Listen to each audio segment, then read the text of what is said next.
All right, Joe. Thank you for coming on the podcast. Yeah, Siobhan, thanks for having me on. I'm really excited to share with you and your audience about what I'm doing, what I've done, and how I think it can help them. Yeah, it's we've been friends on Facebook for a while. I've been looking forward to talking to you about a few things that we love that we have in common. Uh, Movies, leadership, and maybe comic books. Yeah, I see your shirt. It's a Wolverine shirt. Yes, my one Wolverine's one of my favorite X-Men. Yeah, he was mine growing up too. I remember the schoolyard, and I'd call people Bub because of Wolverine. Oh wow. Yes. Yeah, Uh, Bub, what's up? the X-Men were my like the first series that I really started collecting.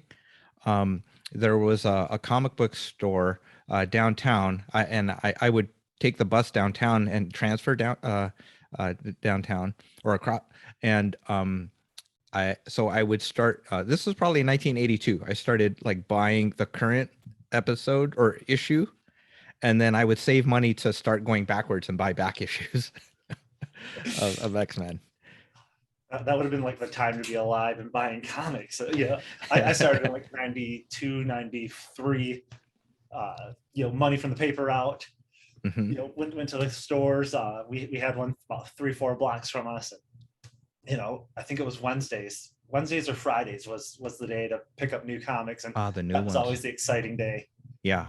It's kind of funny, like thinking back, when I was a kid, there was a pharmacy, like a kind of like an old-timey like convenience store that would have comics without covers, and they would sell them for a nickel. And I learned maybe in the last 10 years what was going on with that. I think stores could take off the covers and send back the covers and get reimbursed for the episodes or the issues that they didn't sell. But Yeah. this guy was selling the the the comic books without covers for 5 cents. So he So he was he was going that little extra entrepreneur, going, okay, covers are being sent back. I'm going to sell these still. yeah. I benefited from the discounted issues. Um but yeah, lifelong fan of both DC and Marvel comics. And these days, there's a lot of comic book movies. Oh yeah, all over the place. We just had Black Adam. Black Adam with The Rock just released. Just so many different ones coming out. We've got Guardians of the Galaxy Christmas special coming up. I'm really excited for that one. That one's going to be amazing. I think the Guardians, Drax and Manta, are trying to kidnap Kevin Bacon to Oh, bring him to Peter to make his Christmas happy. I didn't even realize that was coming out. Oh yeah, that's coming out in 2 weeks, I think. I could be wrong, Hmm. but Mhm. I'm excited for that. I've loved the Guardians of the Galaxy since the movies came out. Yeah, I wasn't familiar with them until the first movie came out. So Me neither. And you know, it was. I think that movie was just so much fun. It was different than a lot of the other movies that have come out, and it brought these weird, strange characters to life that everybody could relate to. mhm. Yeah, yeah. So we might touch on some more comic book movies and what we can learn from them. But for listeners, Joe, can you do a an introduction and tell us a little bit about yourself? Yeah, sure, Savant. So I got into the personal development leadership sphere probably 12, 13 years ago.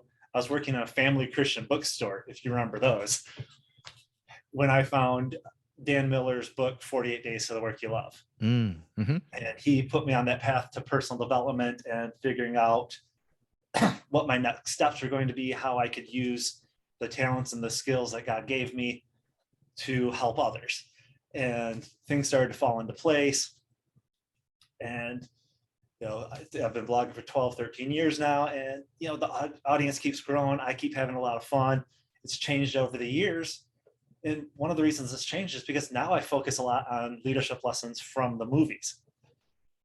I didn't do that at first because of what some of these self-development um, teachers taught. And that was like, movies are junk food for the mind.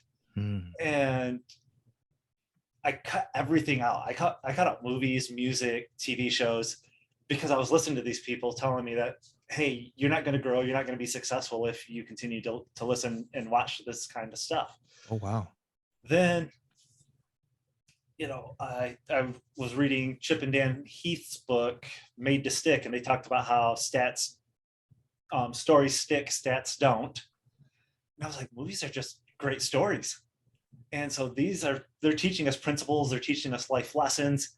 And, hey, how can I transform this into something that I can use to teach others? Yeah. The w- movies I've found uh, are very helpful in counseling, in therapy. Very often, I'll prescribe uh, a movie for homework for folks that are seeing me for relationships, working on relationships, or their emotional health or personal growth.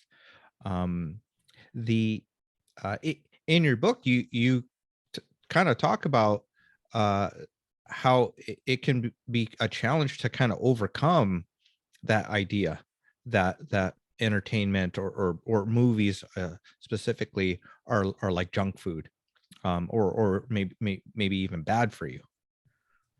Yeah. And, I think that even before that, I think it even started in childhood too, when, your parents are telling you, don't watch too much TV, don't watch, too many movies. And I think once it actually clicks that movies are a window into like a world that we'll never get to experience ourselves, and that there's lessons behind those stories or hidden within those stories, we begin to enjoy movies in a new way. And they help us to understand the world around us when we don't understand it ourselves. Mm, yes. The um in in your book, you talk about how movies teach us more about the world, that they're windows to uh places and experiences that we haven't uh experienced before. Yeah. And, a great example, think about any movie that has diversity in it that you're not a part of, that your community, your personal community doesn't involve people like that. I mean, it could be African Americans, it could be Chinese people, it could be even people of differing religions. And these movies show you a glimpse into their world.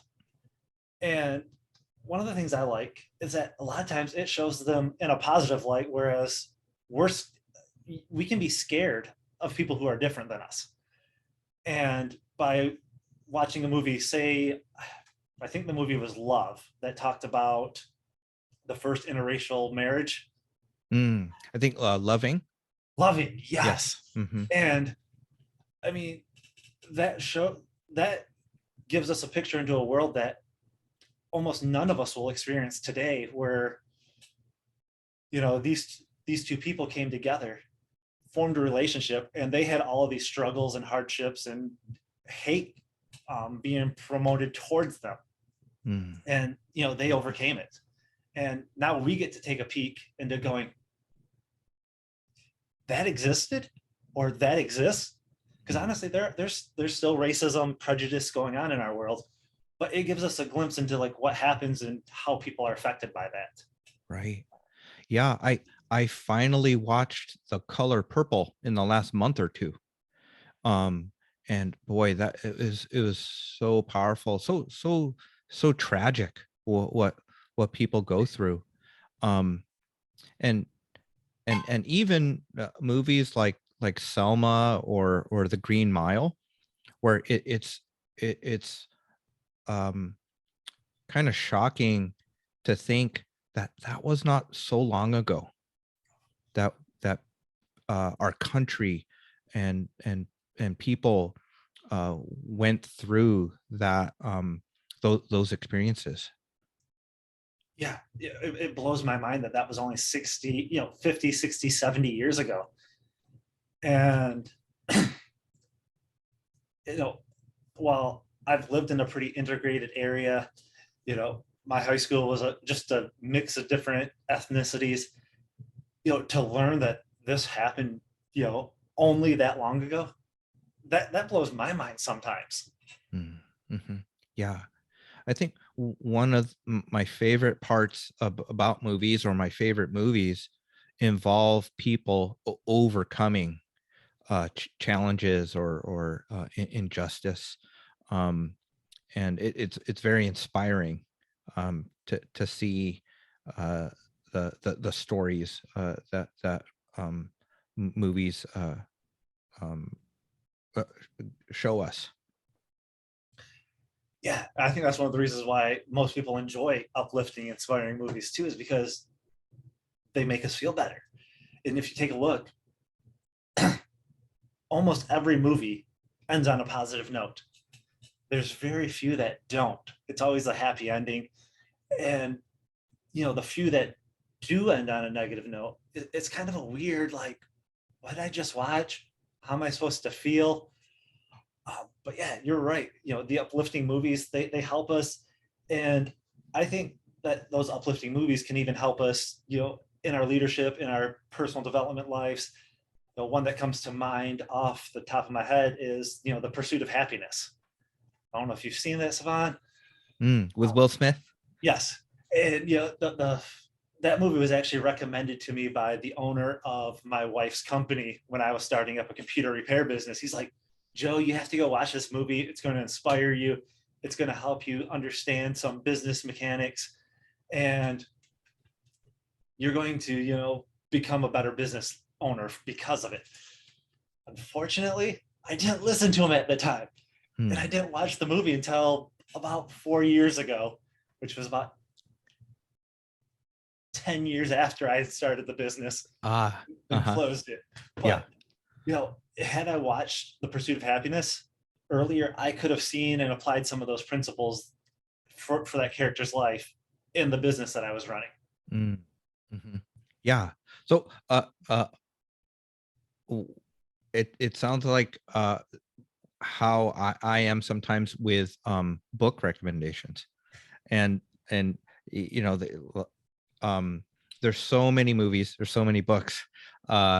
Sometimes you'll read something and think, oh man, I wish I had read that 10 years earlier. Right. But now Yeah. movies are the same. There's just so many books, so many movies. If you take a look around my house, I've got bookcases full of books. I've read maybe half of them. Then I've got uh, TV trays that are full of books too, because we ran out of bookcases. And I'm going, I need to read that one, and that one. But I Yes. just don't have the time to do it. Right. Right. So the uh are there a few like essential movies or books that you'd or movies that you'd strongly recommend for leaders, or for someone who is wanting to start watching movies with kind of that lens for personal growth or personal development? Yeah. So I'm going to hit on The Pursuit of Happiness again, just because that's like a quintessential, business sales, personal self leadership movie. Whereas Will Smith's character struggled to sell, and then he had to work himself up. He had to train. He had to get the skills necessary to be successful. Another one, um, Top Gun. I know Top Gun Maverick came out in 2022, but I'm going to go back to the original Okay. just because it's a classic movie. And Tom Cruise's character, uh, Maverick, had to figure out the right way to handle. I mean, he was a cocky son of a gun at the beginning of the movie. And, through loss of Goose and everything else, he had to become mature and work on some things in his life. And so that'd be my second movie recommendation. And let me think.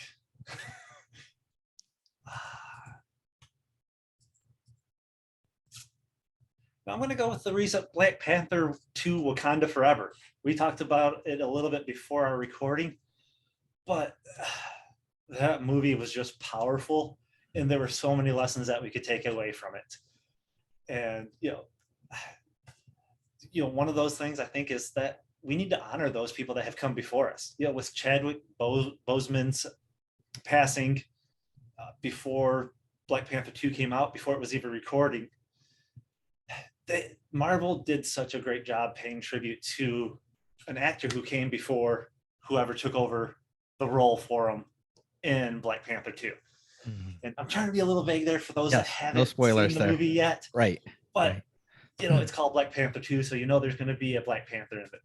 And that was just so powerful seeing that. And I think people can take away so much from that movie. Mm-hmm. Yeah. It's when you start watching movies for lessons to learn, it's surprising how many lessons there are. And one of the things that you talk about is like taking notes for movies. So can you tell me a little bit, Joe, like kind of like how do you like watch movies now? how do you do that? So you can't laugh at me, but I've actually got my journal here, so you can see this. Yeah. I was taking notes on the movie Finch, which is an Apple TV Plus movie this past weekend. But I've just got a notebook full of lessons, and when I go to the movie theater, I bring the notebook into the movie theater.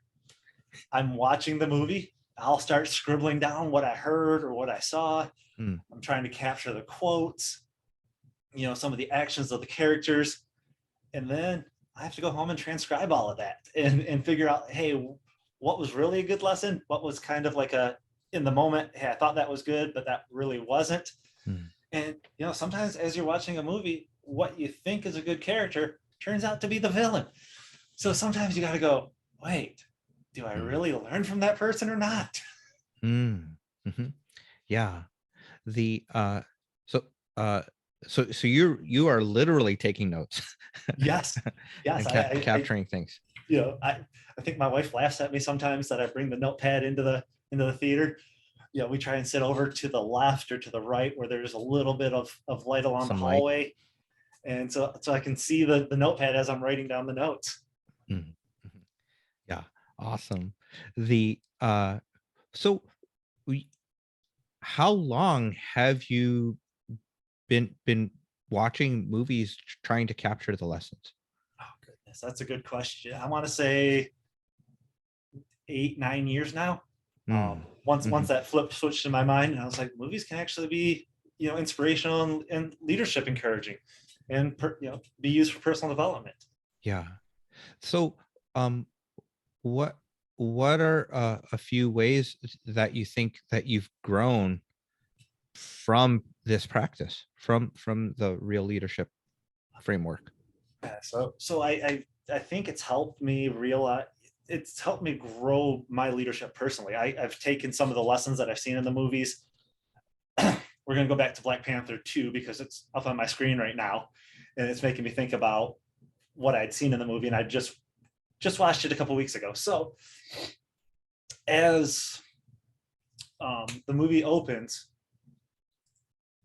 T'Challa's sister is trying to figure out a way to heal her brother, and she doesn't. And then later on, the Queen tells her, stop getting lost in technology. I mean, how many of us are on our phones day in, day out? I mean, I just got a report from my phone that I was on my phone for 9 hours last week. And we get lost in technology rather than interacting with our people, interacting with our friends and family. And so I can play that scene over in my mind and go, crap, I need to put that phone down. I need to get off the computer. I need to go spend some time with the people that actually matter and not Mm. just technology. So it's kind of playing those scenes over and over in your mind and figuring out how they apply to your life, Mm. if that makes sense. Oh yeah. The you know, I'm constantly talking with folks about um consumption, not just of entertainment, but even consumption of information, like uh whether it's leadership books or self-help books or counseling related books, um and uh, but n- doing something with it, taking action, and applying what we're taking in, um and the I think one of the what's powerful about movies is not uh not getting lectured to, but seeing how information is applied in relationships and in the context of a story. Like one thing that I've noticed when we watch films is in the beginning, the sometimes the protagonist or the kind of the hero of the story is pretty like lame or uh immature in the beginning, and uh and maybe not very likable, um and and seeing how the kind of the arc of the story, kind of seeing how they they they develop and grow, uh is or experience redemption of something, like a poor decision or something dumb they did early on. Right. And you know, as I was studying about leadership in movies, I was introduced to an author, well, a screenwriter, John D. Williams. He wrote a book called The Moral Premise. And so basically what you were just describing there is a moral premise. And one of the movies he shares about and I wrote about in Real Leadership was The Greatest Showman with Hugh Jackman. And you know, his story arc of, I mean, he was a jerk. He used people, he threw people away, Mm. um, and you didn't like him at the beginning. You're like, man, this guy's just a manipulator and user. And then like he loses everything and realizes that he screwed up, and then he had to change his ways, and then he started like valuing the circus performers, trying to make things right with his family. And he has that redemptive arc where he went from a jerk to, you know, somebody that was powerful. Not, I mean, not powerful and was like controlling, but like he he changed and became a better person. Mm. Right. And uh we all uh want that hope, that we can become a better person, um and hopefully learn to serve and help others. Yeah, yeah. And you know, I think that's the great thing about movies too, is that like as we watch these, we can learn what to avoid so that we can become that better person. And then the steps it takes to actually become the better person. Yeah. One of the chapters in your book, you call them scenes, in your book, is on self mastery and fixed mindset. Um, can you share a little bit, Joe, some of the lessons on like self mastery and overcoming fixed mindset? Yeah, I'm gonna actually pull up the book right now so you can see, Yes. to find that chapter. And let's see.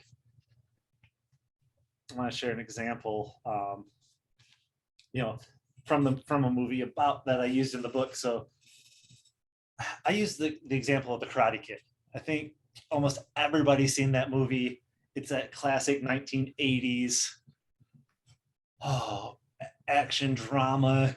Yes. that we learn out that we learned later on when Cobra Kai released that maybe Daniel LaRusso wasn't the good guy that we thought he Oh was. no.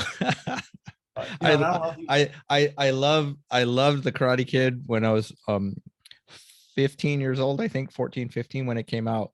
Um and I love the kind of the other perspective from Cobra Kai too. yeah, it's just interesting. I mean, that's the other thing. This shows us that we only see one side of the story. And when you in Cobra Kai, when you hear Johnny's side, Hmm. that things weren't as clear cut as Danny's side made it out to be. And then you go, then you really start rethinking things. Yes. Yeah. But going back to the self mastery, Karate Kid, remember Mr. Miyagi telling him to wax on, wax off the car, the paint, the fence, Yes. and all of those things seem to be, chores that Mr. Miyagi is putting on Danny. And you come to find out that they weren't. That those are ways that Daniel was learning to master his body movements. The wax on, wax off. He protects from blows. I think the painting, it was a strike in the end. Like he lifts his arm up and hits a guy in the face. So you master yourself. Mind, body, emotions, and that one was more of a master your body. But those lessons abound so much in movies. Mm-hmm. Yeah. And the what are some lessons from movies about overcoming a fixed mindset? Oh, fixed mindset. That's right. I got. Let me find that chapter. I know it's there somewhere. This is always fun when you get to go back through and find out what you wrote, because sometimes you forget. That's why it's fun to like rewatch movies Yeah, for the lessons. you discover so much more on that second or third rewatch. Yeah, you talk about like Saving Private Ryan in your chapter on like a hook, Yep. and the powerful start of Saving Private Ryan. But it was fun because I sometimes I watch reaction videos on YouTube of people watching movies for the first time, and it's hilarious. It makes me feel old when I see these people. They look like they're in their 30s and they haven't watched like Back to the Future or all these 80s movies that I grew up with, or they haven't seen Star Wars. But it's super powerful to see someone watch Saving Private Ryan or The Matrix for the first time, and it's almost like you experience those same feelings of being blown away again, even though you know the story, you know what happens, but to see someone kind of go through the reaction to it, it's like, oh yeah, I remember like that lesson, or that time that I saw the dinosaur in Jurassic Park and saw the water shaking again. So rewatching movies are kind of like rereading books. Yeah. Yeah. Well, then the really cool part is it's a shared experience as well. Mm. If you're watching with other people, I mean, yeah, you can read a book like in a book club, but when you're watching a movie with a friend or a family member, and then you talk about it afterward, you're just searing that into your mind of like what happened. I mean, I've done that multiple times. There's a guy that used to go to my church, loves movies, and we'll go out to the theater a couple times a year, and after the movie, we'll sit around and talk for half an hour, 45 minutes about what we just watched. Mm-hmm. Yes. So it's that communal aspect too. But for the fixed mindset, Yes. in the book, I used an example of George Bailey in It's a Wonderful Life. He had this negative mindset, that negative soundtrack playing in his head, that the world would be a better place without him, that he never should exist.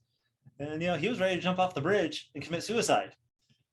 But then Clarence, the angel, comes and helps George realize that, hey, his life actually matters.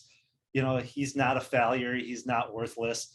There's people that count on him. And, that's one of the ways that you can break a fixed mindset is by telling yourself a different story. If you're constantly telling yourself you're worthless, Mm.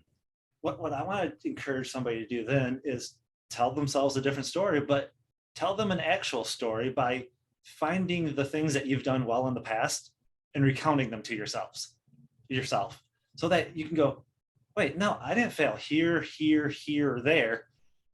I've done good things. I've made wise moves. I've brought joy and happiness to people, and my life matters. Mm. Yes, absolutely. The uh and sometimes uh we're able to say that to ourselves, for ourselves, and but sometimes uh in life and in the movies, we need other people to Yes. communicate that to us. So like that's one of my favorite. uh I really love movies, all different types, but I definitely like sports movies, and like movies like McFarland, um or even the Mighty Ducks. Things with teams, like banding together, uh and I guess as I say that, like that's why like Avengers or Guardians of the Galaxy are fun movies too, because it depicts teams and team dynamics, and teams coming together to uh go on a mission, or uh accomplish a goal together. Yeah. I mean, and that's what we all do. We're all parts of teams, even if we don't realize it. So when we're watching Mm, these movies, they're helping us understand team dynamics. mm, What do you do when somebody's a jerk? What do you do when somebody's trying to hog the limelight? What do you do, when somebody quits and you got to mm. find that replacement? Ah, Our lives are teams, of people. And that's why sports and movies resonate. mhm, mhm. Yeah. The uh so to shift gears a little bit, uh um I mentioned the Avengers, and I see one of my favorite comic books on your wall there, the X-Men there. So can you share a little bit, Joe, about the role that comic books play in your life? Oh man. So yeah, we were talking about this a little earlier too before the interview. And I started collecting comic books in about 92, 93. I was had a paper route, used my Chronicle money to go pay the local comic book store. I think it was Home Base. I think it was Home Base, about 5 blocks from my house. And I got a love of comics. Then sadly I actually got out of comics until probably 7, 8 years ago because of Mm. a bad deal. So I was out of the comic book world for 15 years. Oh, uh-huh. And it's only recently that I've got, last 8 years that I've gotten back in. But you know it's funny because as I've watched movies and gotten leadership lessons out of those, the comic books I read now, I get lessons out of those too. And I'm Mm. just going, man, they're all around us. But I love comic books. I love X-Men. um I've got a Green Arrow back here behind me, Usagi Yojimbo, who's a samurai rabbit. And I loved that one when he was at when that series was, oh, I can't remember the publisher, but Stan Saki, the creator of Usagi Yojimbo, at the end of almost every issue would help you understand maybe some Japanese culture, or things that have gone on in the world that you don't know about. And Mm. that's one of the I think that's another cool thing. In comics you can help people still expand their universe through introducing them to the situations that they would never be in themselves. Mm. Yeah.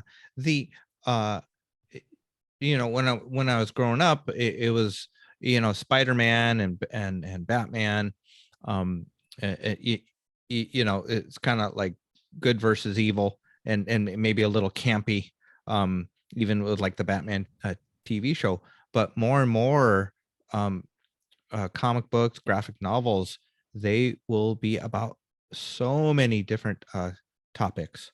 Um, not just like the Marvel or DC universe, but like addressing real world issues in an illustrated form.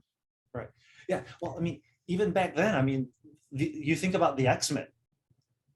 I mean, the X-Men was about prejudice, people being different, um, coming of age.